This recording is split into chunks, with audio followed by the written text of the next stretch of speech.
Dostun gül cemali cennettir bana. Dostun gül cemali cennettir bana.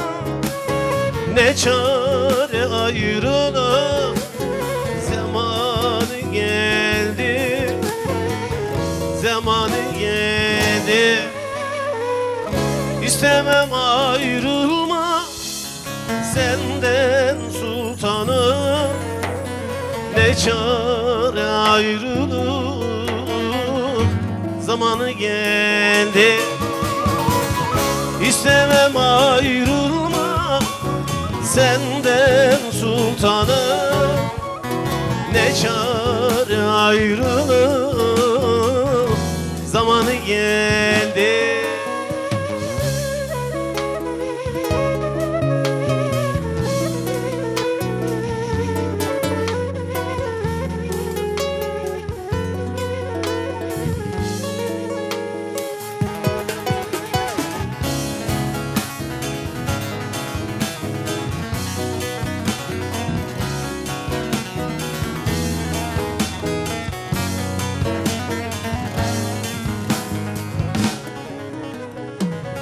İstemem ayrılma senden sultanım.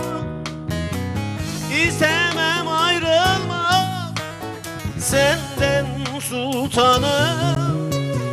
Gül cemalin aşkın ile nalanı, heyecanlananı.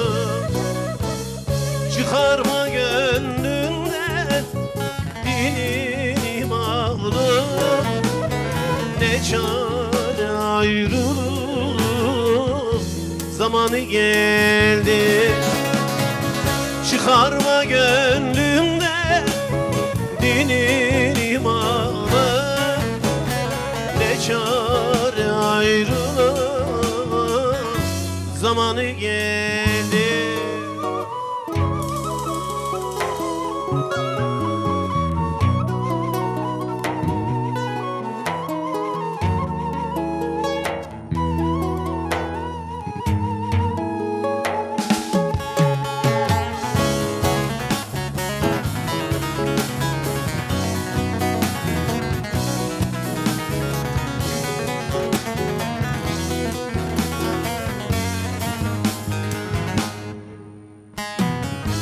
Fakirim aşık, aşka yanandı. Kul fakirim aşık, aşka yanandı.